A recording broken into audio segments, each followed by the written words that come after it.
देखिए, नमस्कार बच्चों। अब हिंदी निबंध का आपका तीसरा पाठ, जैसा कि पहला आपने देखा कि वैष्णवता और भारतवर्ष था, और फिर है इनकम टैक्स हुआ, और तीसरा आपका आएगा करुणा, जो रामचंद्र शुक्ल का है। तो आचार्य रामचंद्र शुक्ल से तो आप परिचित है, क्योंकि हिंदी साहित्य का इतिहास जो हम पढ़ते आ रहे हैं, या फिर इनका माननीय है जो उन्होंने लिखा, हिंदी साहित्य के जो भागों का जो समीक्षाकरण किया है, इनके बारे में पढ़ते हैं। तो आचार्य रामचंद्र शुक्ल आलोचनात्मक रूप से रचनाकार हैं। इनकी जो रचना है, थोड़ा सा इनका परिचय ले लिया जाए तो रामचंद्र शुक्ल जो हैं, इनका द्विवेदी युग से, द्विवेदी युग तो जानते हैं, भारतेंदु युग के कवि में आपके प्रताप नारायण मिश्र हो गए और भारतेंदु हरिश्चंद्र हो गए।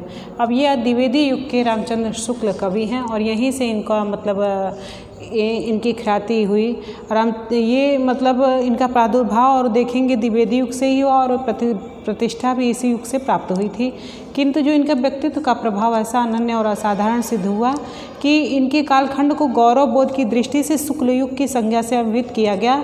इस समय तक कि हिंदी निबंध साहित्य का भंडार प्रबुद्ध हो चला था, लेकिन 1920 या 1935 ईस्वी के कालखंड को शुक्ल युग या प्रवृत्तियों के लिहाज से छायावती युग भी कहा गया। आचार्य रामचंद्र शुक्ल निर्विवाद रूप से अपने समय में सर्वश्रेष्ठ निबंधकार थे। एक निबंधकार थे जो द्विवेदी युग में आए, और यहाँ से ही इनको प्रतिष्ठा भी मिली द्विवेदी युग से। और जो छायावाद युग है, द्विवेदी युग के बीच का युग है, द्विवेदी युग के बाद का युग जो युग है, छायावाद युग आता है, उसको शुक्ल युग से भी शुक्ल युग के नाम से भी जाना जाता था। और यह है कि इसमें जो आचार्य रामचंद्र शुक्ल ने गंभीर भावों की विवेचना में असाधारण सफलता भी अर्जित की है। जो मनोभाव आता है, जैसे हमारे मन में जो भाव आता है, क्रोध, भय, घृणा, करुणा, ईर्ष्या, लोभ और प्रीति, इस पर इन्होंने एक निबंध लिखा है। इस पर इनकी बहुत ज़्यादा ख्याति थी, और मतलब बहुत अच्छा वर्णन किया है, जो कि आपके जो सिलेबस में निबंध है।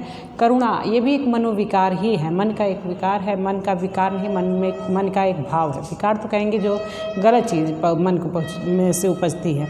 आप देखेंगे तो इनका जन्म 4 अक्टूबर 1884 ईस्वी अकोना, बस्ती, उत्तर प्रदेश में हुआ, और निधन जो है इनका 2 फरवरी 1941 को हुआ है।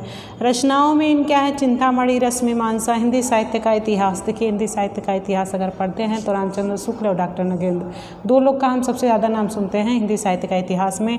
जैसी ग्रंथावली लिखी है, और तुलसी ग्रंथावली, भ्रमर गीत सार। और निबंध है इनका मनोविकार संबंधी। इन्होंने निबंध 3 प्रकार से लिखे, एक मनोविकार संबंधी, साहित्य सिद्धांत संबंधी, और साहित्य समीक्षा संबंधी। ठीक है, साहित्य मनोविकार संबंधी जो लिखा है, जो मन में विकार उत्पन्न होते हैं, मन में जो भाव उत्पन्न होते हैं, उससे जो मतलब जो उद्वेलित होते हैं, उस पर देखिए उत्साह किसे कहते हैं, जानते हैं ना? उत्साह, बहुत ज़्यादा खुशी हमारे मन में उत्पन्न होती है, उस पर इन्होंने निबंध लिखा है। श्रद्धा भक्ति लिखा है। करुणा जो आपके सिलेबस में भी है, करुणा, घृणा, और लज्जा और ग्लानि, और लोभ और प्रीत, ईर्ष्या, भय, क्रोध। लज्जा मतलब किसे कहते हैं? लोभ जानते हैं, किसी के प्रति लालच। प्रीत माने प्रेम, और ईर्ष्या माने होता है जलन। जलन क्या कहेंगे हम? ईर्ष्या तू न गई मेरे मन से, आप ये भी पढ़े होंगे। ईर्ष्या, भय, डर होता है। क्रोध, गुस्सा जब किसी पे आता है। उत्साह जब होता है, बहुत ज़्यादा प्रसन्नचित रहते हैं। श्रद्धा भक्ति, किसी के प्रति अनन्य प्रेम, श्रद्धा या भक्ति, पूजा। करुणा होती है मन में जो किसी को देख के, दयनीय दशा देख के, या फिर उस पर मन द्रवित हो जाता है, उसको करुणा कहते हैं। घृणा होती है किसी पर, क्या होता है? घृणा हो रही है, मतलब घृणा को हम लोग कहते हैं कि हमको मतलब ये चीज़ पसंद नहीं है, या फिर उस चीज़ से हम क्या करते हैं, अलग होते हैं। लज्जा और ग्लानि होती है। लज्जा किसे कहते हैं, ग्लानि किसे कहते हैं? तो लज्जा जो अपने द्वारा आती है, लज्जा जो है दूसरों को देख कर आती है, दूसरों के द्वारा आती है, और ग्लानि जो है अपनों के द्वारा। लज्जा हमें दूसरों को देख कर आती है। जब दूसरा कोई हमको देख रहा है तो लग रहा है अरे हमको वो देख रहा है, इससे हमको लज्जा प्रतीत हो रही है। ग्लानि होती है कि जब हम कोई ऐसा कर्म करते हैं और हमारे मन ही मन में पछतावा होता है कि नहीं, ये तो बहुत हमने गलत किया, ऐसा नहीं करना चाहिए था।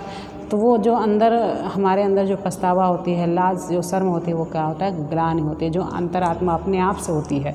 और लज्जा क्या होती है? दूसरों के द्वारा होती है। अब देखिए, ये मनोविज्ञान संबंधी इन्होंने निबंध लिखा। साहित्य सिद्धांत संबंधी निबंध लिखा है। कविता क्या है, साधारणीकरण और व्यक्ति वैचित्र्य, और साहित्य समीक्षा संबंधी इन्होंने निबंध लिखा है। तुलसी का भक्ति मार्ग, मानव की धर्मभूमि और भारतेंदु हरिश्चंद्र काव्य में लोक मंगल की साधनावस्था। इन्होंने मतलब इतने निबंध लिखे हैं निबंध के बारे में। अब देखते हैं कि रामचंद्र शुक्ल जो हैं इन्होंने और भी कई रचना भूमिकाएं जो थी। शुक्ल जी ने अनेक ग्रंथों की भूमिका के रूप में भी पर्याप्त साहित्य का प्रणयन किया है। स्वसंपादित भारतेंदु साहित्य की भूमिका, वियोगी हरिकृत विनय पत्रिका की भूमिका, डॉक्टर जगन्नाथ कृत हिंदी गद्य शैली का विकास की भूमिका और डॉक्टर रघुवीर सिंह की जो लिखा है शेष स्मृतियों की भूमिका, प्रेमधन सरस्वती की भूमिका आदि इनके प्रमुख हैं। कहानी इन्होंने सरस्वती 1903 में संपादित एक कहानी था, मतलब सरस्वती पत्रिका में छपा था और उसको माना भी गया था कि 1903 में जो संपादित थी सरस्वती पत्रिका उसमें इनकी एक कहानी मात्र थी। कहानी में 11 वर्ष का समय, 11 वर्ष का समय, एक मात्र कहानी थी, 11 वर्ष का समय। कभी कभी इसको कवि ने माना भी है, इसको पहली कहानी माना है किसी कवि ने। लेख शुक्ल जी द्वारा अनेक लेख उपलब्ध है जिसमें कल्पना का आनंद, प्राचीन भारत का इतिहास, अखंडानंद साहित्य आदि लेख संबंधी सरस्वती एवं नागरी प्रचारणी पत्रिकाओं में प्रकाशित हुए थे। अनुदित ग्रंथ है कि शुक्ल जी ने अनेक विश्व प्रसिद्ध रचनाओं के हिंदी के काव्यात्मक तथा गद्यात्मक अनुवाद भी किए हैं। इसमें मेगास्थनीज का भारतवर्षीय वर्णन, राज्य प्रबंध, शिक्षा, आदर्श जीवन, विश्व प्रपंच, शशांक और बुद्ध चरित्र विशेष रूप से उल्लेखनीय है। इन्होंने कई मतलब वर्णन किया है जिसमें देखिए दिया है कि जो क्रोध है, केशव प्रसाद मिश्र के शब्दों में कहा है कि आचार्य शुक्ल ने गंभीर भावों की विवेचना में असाधारण सफलता अर्जित की है। जैसे कि मनोभाव में मनोविज्ञान, काव्यशास्त्र तथा जीवन के अनुभव के आधार पर बड़ा ही गंभीर विवेचन शुक्ल जी ने किया है। इन निबंध के लेखन में उनकी बौद्धिकता, विशरता, सहृदयता दोनों को लक्षित होता है। जैसे कि इन्होंने गंभीर जो मतलब निबंध लिखा है इससे इनके मन का जो साधारणीकरण है, जो इनके मन में उद्वेलता है उसको दिखाया गया है कि इन्होंने जो आचार्य यात्रा के लिए निकली रही बुद्धि पर हृदय को साथ लेकर आचार्य शुक्ल ने इस कथन में पहली बार जो सामने आई है यह है कि उनके निबंध मूलतः बुद्धि की यात्रा के परिणाम है। संपूर्ण मानसिक शक्ति को एक बिंदु पर केंद्रित करके ऐसा ही अंतर्यात्रा पूरी की जा सकती है। इस अंतर्यात्रा में आचार्य रामचंद्र शुक्ल ने मनोविज्ञान से भी सहायता ली है और उनके द्वारा भावों को दी गई परिभाषा वर्गीकरण मनोवैज्ञानिकों से भिन्न नहीं है। अलग अलग मनोविकारों पर विचार करते हुए वे अवश्य मौलिक चिंतन का परिचय देते हैं। मनोभाव पर विचार करते समय शुक्ल जी ने जब किसी ऐसे स्थल पर पहुंच जाते हैं जहां उनका मन रम जाता है तो कुछ देर के लिए बुद्धिवादी आचार्य के स्थान पर सहृदय और भावुक आचार्य के रूप में शुक्ल जी उभर आते हैं। लोभ प्रीति निबंध में राम और सीता के मर्यादित प्रेम का प्रसंग आने पर शुक्ल जी का हृदय उल्लसित हो जाता है और उनकी शैली आवेगमयी हो जाती है। वे विवल होकर कहने लगते हैं कि उनका प्रेम जीवन यात्रा के मार्ग में माधुर्य फैलाने वाला है, उससे अलग किसी कोने में चौकड़ी या आहें भरने वाला नहीं। उनके प्रभाव में वनचर्या की एक अद्भुत रमणीयता आ गई है। सारे कटीले पद प्रसूनमय हो गए हैं। संपूर्ण कर्म क्षेत्र एक मधु ज्योति से जगमगा उठा है। कोमलांगी सीता अपने प्रिय पति की विशाल भुजाओं और कंधों के ऊपर से निकली हुई धनुष की वक्र कोटि पर मुग्ध निविड़ और निर्जन काननों में निशंक विचर रही हैं। कहते हैं कि उस समय का उमंग कितना, उत्साह कितना माधुर रहा होगा। वस्तुतः जब हम किसी भाव में रम जाते हैं तो अपने को भूल कर तन्मय हो जाते हैं और हृदय की स्निग्ध को मन विवल हो जाता है। मुग्ध भाव से रमणीय तत्वों को बार बार मन में लाना चाहते हैं। यही स्थिति रामचंद्र शुक्ल की होती है, जैसा कि वो इसमें वर्णन करते हैं।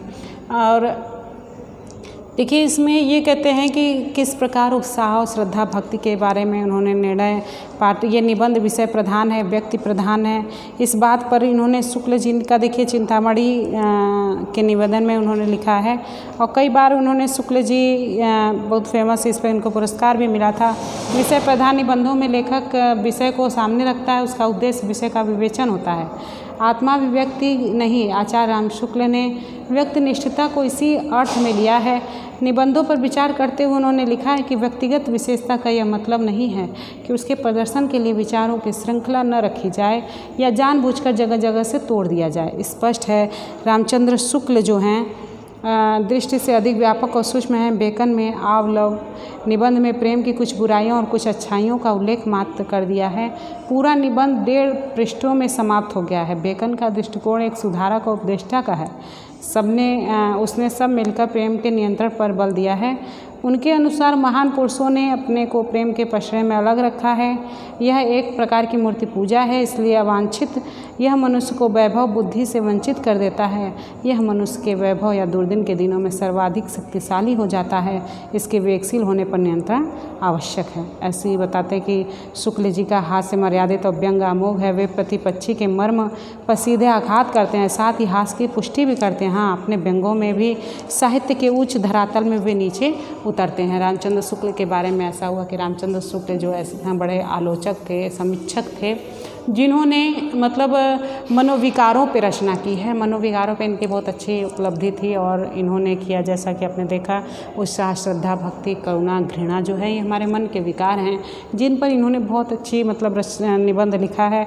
और इनका देखा जाए तो शुक्ल जी का ऐसी जगमगाती विद्वान मंडली के बीच मेरा कर्तव्य केवल अपने दोनों कान खुले रखने का था। शुक्ल जी का संपूर्ण व्यक्तित्व उनकी भाषा शैली में मूर्त हो गया है। उनका समूचा कृतित्व उनके व्यक्तित्व का विकास विभास है। उनके अद्वितीय और महिमामय व्यक्तित्व के विषय में आचार्य हजारी प्रसाद द्विवेदी ने लिखा है कि आचार्य रामचंद्र शुक्ल हिंदी के गौरव थे। समीक्षा क्षेत्र में उनका कोई प्रतिद्वंदी न उनके जीवन काल में न था और न कोई उनके समकक्ष आलोचक है। इनके समकक्ष कोई आलोचक नहीं है, जैसा कि आचार्य रामचंद्र शुक्ल को कहा गया है। कहते हैं कि भावाभिव्यंजना की उपयुक्तता के लिए अर्थ गर्भ सशक्त पदावली के संग्रह में उन्होंने बड़ी पटुता दिखाई है और इसी उदार संग्राहक वृत्ति के कारण सुस्थिर, गंभीर, प्रभावपूर्ण एवं पूर्ण गद्य शैली का स्वरूप निखर सका। जब ऐसा अवसर तब ऐसी भाषा के प्रयोग की उनकी कुशलता और आदर्श अनुकरणीय है। शुक्ल जी ने अपने निबंधों द्वारा हिंदी काव्यशास्त्र को एक नया मनोवैज्ञानिक और दार्शनिक आधार दिया है। शुक्ल जी की दृष्टि में साहित्य का प्रयोजन जो है हृदयगत भाव का जागरण है। शायद इसलिए वे मूल मानवीय भावनाओं की छानबीन में प्रवृत्त हुए। अतः मनोविकारों पर आचार्य शुक्ल द्वारा इन निबंधों की प्रस्तुत दिया गया हिंदी साहित्य में एक नवीन घटना है। नवीन इस अर्थ के निबंधों का इतना सुगठित रूप, विचारों का ऐसा गुण मतलब विनोद, ऐसा रसात्मक विनियोग, शब्द तथा अर्थ परंपरा को ध्यान में रखते हुए हिंदी गद्य का इतना सुष्ठु प्रयोग हमारे साहित्य में अत्यंत दुर्लभ है। ऐसे ही इनके समीक्षात्मक निबंधों में हम देखेंगे तर्क, परस्पर प्रमाण, उदाहरण, दृष्टांत, विरोध मतों का खंडन, अपने मत का खंडन और निष्कर्ष पद्धति का विदग्ध विनियोग है। अनेक भावपूर्ण स्थलों पर वे समीक्षा की आत्माभिव्यक्ति का अवसर निकाल लेते हैं, लेकिन उससे इनकी विवेचन गंभीरता का क्षरण नहीं हुआ। ऐसे स्थल आचार्य शुक्ल की समीक्षा को गहरी निजात प्रदान करते हैं। रामचंद्र शुक्ल के बारे में आप जानते हैं कि रामचंद्र शुक्ल एक बहुत अच्छे आलोचक हैं। और जहाँ तक कि आप देखते हैं कि एग्ज़ामों में जो कंपटीशन एग्ज़ाम में कभी कोई पंक्ति पूछता है कि किसके मंत्रानुसार या किसका परिभाषित है, तो अक्सर पंक्तियाँ किसकी होती हैं, रामचंद्र शुक्ल की अक्सर ट्रिक लगाते थे। हम लोग को जब हम लोग पढ़ते थे तो हमारे मतलब ट्रिक बता दिए थे कि अगर जहाँ ना समझ में आए तो सीधे आप रामचंद्र शुक्ल लगा दीजिएगा, तो अक्सर करके सही होता था। आप देखेंगे कि रामचंद्र शुक्ल ने सब जगह आलोचक के भांति मतलब कई में वर्णन इन्होंने किया है, जिसमें इन्होंने करुणा के बारे में, देखिए आपके सिलेबस में है करुणा, ये भी एक मनोविकार है जो मन में एक भावना है जो आपके अंदर भी होता होगा। करुणा कैसे होती है? करुणा हमको किसके प्रति आती है? किसी जो मतलब ऐसा व्यक्ति है जो आपको सता रहा है या लोगों को सता रहा है, उसके प्रति हमारी करुणा होती है? नहीं आती है। किसके प्रति करुणा होती है? जो उससे द्रवित होता है, जो शोषित वर्ग होता है, उसके प्रति करुणा जागृत। मन में करुणा मतलब दया जो आती है, मन में भावना आती है। करुणा, मन द्रवित हो जाता है, किसी को दुख को देखकर हमारा मन कातर हो जाता है, दुखित हो जाता है, तो वहाँ पे करुणा हमारे मन में उत्पन्न होती है। इसी को रामचंद्र शुक्ल वर्णन करते हैं कि करुणा है क्या। देखिए प्रश्न हो जाए कि शुक्ल के अनुसार बच्चे को संबंध मतलब कि करुणा क्या है। जैसे कहा जा चुका है कि मनुष्य जो ही समाज में प्रवेश करता है वह दूसरों के दुख से दुखी और दूसरों के सुख से सुखी होने लगता है। ऐसा होता है ना कि जैसे 4 लोग हैं बैठे हैं किसी बात को लेकर, या किसी की विदाई हो रही है या फिर कोई ऐसा दुखद समाचार है जिसको देखकर वहाँ के जो परिवार के जन हैं वो क्या करते हैं, रोने बिलखने लगते हैं, दुखित हो जाते हैं। तो हाँ, सामने वाला भी जितने लोग खड़े रहते हैं वो लोग भी क्या होते हैं, दुखी हो जाते हैं, उसको देख कर दुखी हो जाते हैं। ऐसा तो मतलब आप शुरू से देखिए तो जब तक समाज में आया है, अगर एक छोटा सा बच्चा भी है वो भी अपनी माँ को रोते हुए देखता है तो ये नहीं समझ पाता है कि इनको दुख है किस बात पे, बस उसको देख कर वो रोने शुरू करता है। आप देखेंगे कि अगर माँ हंस रही है तो बच्चा भी हंसने लगता है।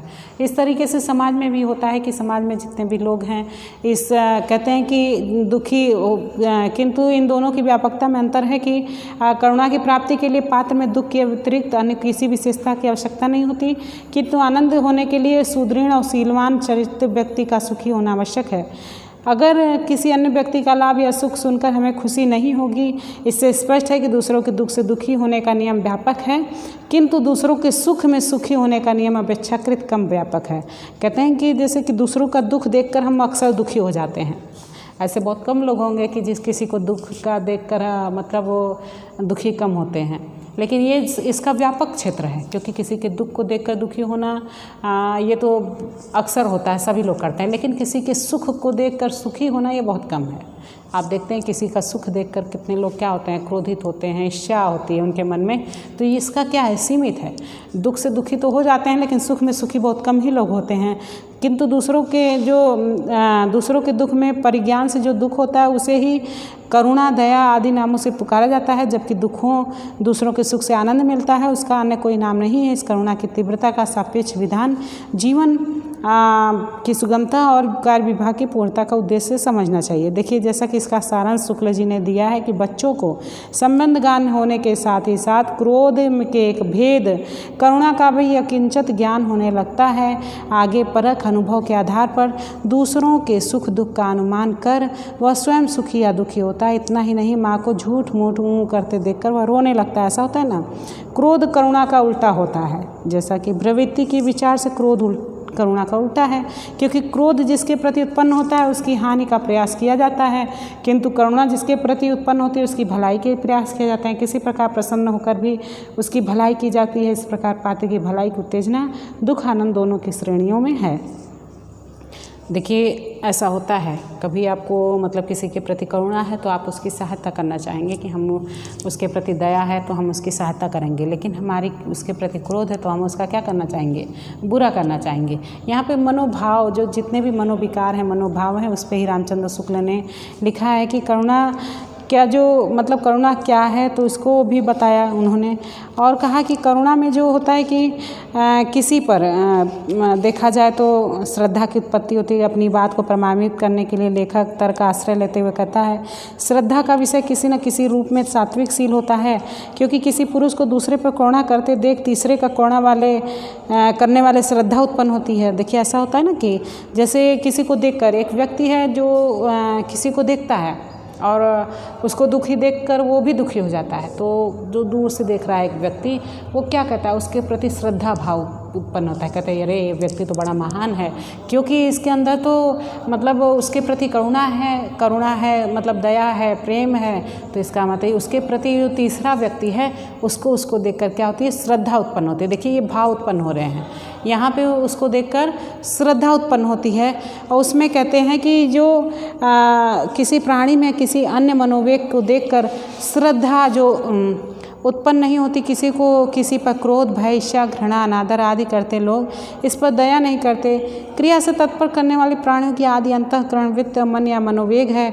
अतएव इन मनोवेगों में जो श्रद्धा का विषय हो वही सात्विकता का संस्थापक है। देखिए, देखते हैं कि अगर उदाहरण दे दिया जाए तो करुणा दूसरे का दुख है, इसी कारण प्रिय के वियोग पर उत्पन्न करुणा का प्रिय के सुख का निश्चय ही है। अब अगर आप देख लीजिए तो थोड़ा सा इसका किसको समझा रहे हैं करुणा के बारे में। देखिए, करुणा के बारे में बताया कि करुणा क्या है, इसको तो बताया गया। आप करुणा द्वारा शील एवं साहित्यिकता की स्थापना होती है और करुणा के द्वारा श्रद्धा की उत्पत्ति होती है। करुणा का विषय दूसरे का दुख है, ये तो जानते हैं, करुणा का विषय दूसरे का दुख है। करुणा तभी तो उत्पन्न होती है जब दूसरे का दुख से हम द्रवित हो जाते हैं, मन में करुणा का भाव, दया का भाव उसके प्रति जागृत होता है, उसे ही तो करुणा कहते हैं। उसी पर निबंध देखिए, रामचंद्र शुक्ल ने लिखा है कि करुणा मनुष्य की प्रकृति के शील, सात्विकता का आदि संस्थापक यही मनोविकार है। देखते हैं कि दूसरे के उपस्थित दुख से उत्पन्न दुख का अनुभव अपनी तीव्रता के कारण मनोविकारों की सृष्टि में माना जाता है। अपने भावी आचरण द्वारा दूसरे के संभाव दुख का ध्यान न अनुमान, जिसके द्वारा हम ऐसी बातों से बचते हैं जिसके कारण अकारण दूसरे का दुख पहुँचे। हाँ, ऐसा कम करते हैं कि अगर किसी के साथ अगर हमारे प्रति अगर दुख हो रहा है तो ये गलत बात है। कहते हैं मनुष्य के अंतःकरण में जो सात्विकता की ज्योति जगाने वाली यही करुणा है। अगर सात्विकता बताते हैं, सात्विकता जो मतलब एक साधु या संत होता है या फिर एक मतलब ऐसा इंसान जिसके अंदर सात्विकता है तो वो साधु मतलब होता है। सात्विकता मतलब कि वो बहुत विचारशील है, उसके अंदर कोई ऐसा मतलब कुविचार नहीं है, उसमें मतलब सत्यता है। ठीक है, वो क्या करता है, उसके अंदर करुणा और सात्विकता का संबंध इस बात से भी सिद्ध होता है कि किसी पुरुष को दूसरे पर करुणा करते देख तीसरे का करुणा करने वाले पर श्रद्धा उत्पन्न होती है। और किसी प्राणी में और किसी मनोवेग को देखकर श्रद्धा नहीं उत्पन्न होती। किसी को क्रोध, भय, ईर्ष्या, घृणा, आनंद आदि करते देख लोग उस पर श्रद्धा नहीं कर बैठते। क्रिया के तत्पर करने वाले प्राणियों को कभी हम देखते हैं कि प्रिय के वियोग में जो दुख होता है, हाँ, जैसे कि कोई प्रिय है, बहुत प्रिय है हमारे लिए, उसके वियोग में जो दुख होता है उससे कभी कभी दया या करुणा का भी कुछ अंश मिला रहता है। ऊपर कहा जा चुका है कि करुणा का विषय दूसरे का दुख है, अतः प्रिय के वियोग में इस विषय की भावना किस प्रकार होती है यह देखना है। प्रत्यक्ष निश्चय कराता है और परोक्ष अनिश्चय में डालता है। प्रिय व्यक्ति के सामने रहने में उससे सुख का जो निश्चय है, जो करुणा हमें साधारण जनों के वास्तविक दुख से के परिज्ञान से होती है, वही करुणा हमें प्रियजनों के सुख के अनिश्चय मात्र से होती है। साधारण जनों का तो हमें दुख असह्य होता है, पर प्रियजनों के सुख का अनिश्चय ही। अनिश्चित बात का सुखी या दुखी होना ज्ञानवादियों के निकट अज्ञान है। इसी से इस प्रकार दुख या करुणा को किसी किसी प्रांतीय भाषा में मोह भी कहते हैं। सारांश यह है कि प्रिय के से वियोग जनित दुख में जो करुणा का अंश रहता है उसका विषय प्रिय के सुख का अनिश्चय है। राम जानकी के वन चले जाने पर कौशल्या उनके सुख के अनिश्चय पर इस प्रकार दुखी होती हैं। वन को निकरी गए दो भाई, सावन गरजे भादो बरसे, पवन चले पुरवाई, कौन वृक्ष तर भीजत हैं, राम लखन दो भाई। प्रेमी को यह विश्वास कभी नहीं होता है कि उसके प्रिय के सुख का ध्यान जितना वह रखता है उतना संसार में कोई और भी रख सकता है। श्री कृष्ण गोकुल से मथुरा चले गए जहाँ पर सब प्रकार का सुख वैभव था, पर यशोदा इसी सोच में मरती थी कि प्रातः उठ माखन रोटी को बिन मांगे दहें, को मेरे बालक कुंवर कान को छिन छिन आगे लहें। जैसे जो प्रिय होता है, जो जिसके प्रति प्रेम होता है, करुणा रहती है, उसके प्रति वो कभी दूसरे पे विश्वास नहीं करता। वो उसको नहीं लगता कि वो वहाँ सुखी होगा। अगर लोग उसको देखने वाले हैं फिर भी उसको लगता है कि नहीं, वो कहीं ऐसा तो नहीं है कि हमारे मतलब को ढूंढ रहा है या दुखित है, उसको वो चीज़ नहीं मिलता है, क्योंकि उसके प्रति उसका क्या है, प्रेम है, करुणा है, दया है।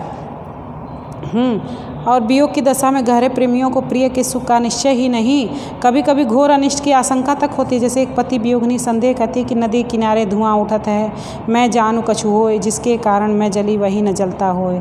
कभी कभी जो वियोगिनी है वो भी दुखित होकर, अगर उसको बहुत मतलब प्रिय उसका है, वो कभी कभी ऐसा उसको मन में आशंका भी हो जाती है कहीं हमारे प्रिय के प्रति जिससे हमको बहुत प्रेम रहता, लगाव रहता है, उसके प्रति हमारा डर भी बहुत होता है कि कहीं उसको कुछ हो न जाए। ऐसा होता है ना कि कहीं हमारे प्रिय वो कहते कि हमने देखा कि वहाँ पे आग लगी, उसका धुआं हो रहा है, कि जिसके वियोग में, जिस प्रिय के वियोग में मैं जली जा रही हूँ, कहीं वो प्रिय तो नहीं जल रहा है, उसके मन में आशंका होती है। और जिस व्यक्ति की घनिष्ठता और प्रीति होती है वह उसके जीवन के बहुत से व्यापारों मनोवृत्तियों का आधार होता है। उसके जीवन का बहुत सा अंश उसी के संबंध द्वारा व्यक्त होता है। मनुष्य अपने लिए संसार आप बनाता है, संसार तो कहने सुनने के है। वास्तव में मनुष्य का संसार तो वे ही लोग होते हैं जिनसे उनका संसर्ग या व्यवहार है। अतः ऐसे लोगों में से किसी का दूर होना उसके संसार के एक प्रधान अंश का कट जाना होता है, खंडित हो जाना है। यहीं पे उन्होंने करुणा के और प्रेम के बारे में इन्होंने बताया कवि ने कि करुणा क्या है। करुणा द्वारा जो सात्विकता स्थापना होती है कि मनुष्य किस प्रकार करुणा के कारण श्रद्धा की उत्पत्ति होती है।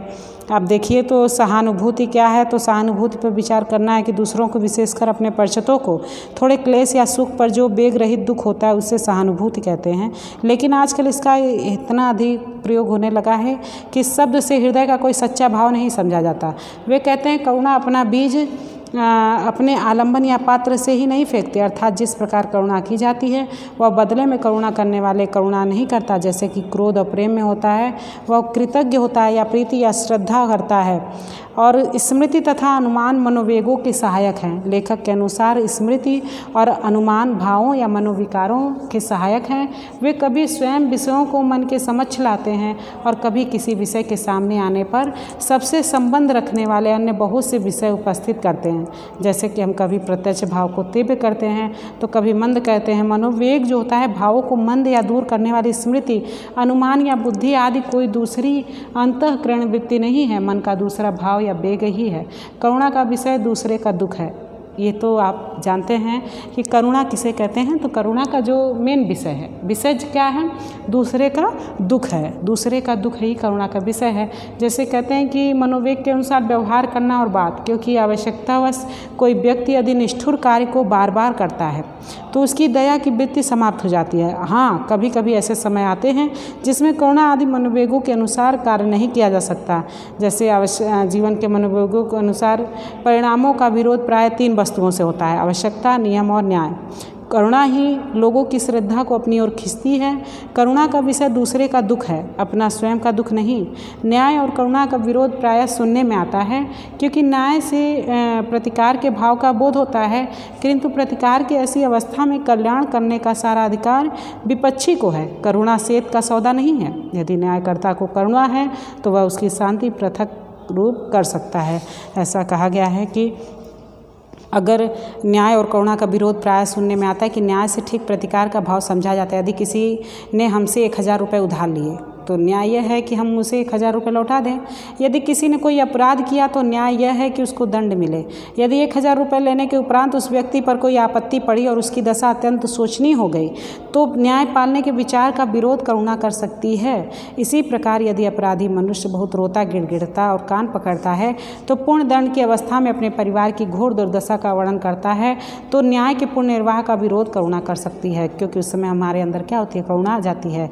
ऐसी अवस्था में करुणा करने का सारा अधिकार विपक्षी अर्थात जिसका रुपया चाहिए या जिसका अपराध किया गया है उसको है, न्यायकर्ता या तीसरे व्यक्ति को नहीं। जिसने अपनी कमाई के 1000 रुपये अलग किए या अपराध द्वारा जो क्षतिग्रस्त हुआ, विश्वासना उसी के हाथ में करुणा ऐसी उच्च सद्वृत्ति है कि पालन का शुभ अवसर देती है। करुणा सेत का सौदा नहीं है। यदि न्यायकर्ता को करुणा है तो वह उसकी शांति पृथक रूप से करता है। जैसे ऊपर लिखे मामलों में यह चाहे तो दुखिया ऋणी को 1500 अपने पास से दे दे या दंडित व्यक्ति या उसके परिवार को की प्रकार से सहायता कर सकता है, उसके लिए भी करुणा का द्वार खुला है। यहाँ पे कवि ने करुणा के बारे में बताया। इस निबंध में करुणा का माध्यम की करुणा किसे कहते हैं, करुणा है क्या, उसका बहुत अच्छा विस्तार पूर्वक वर्णन इस निबंध में बताया। ठीक है, धन्यवाद।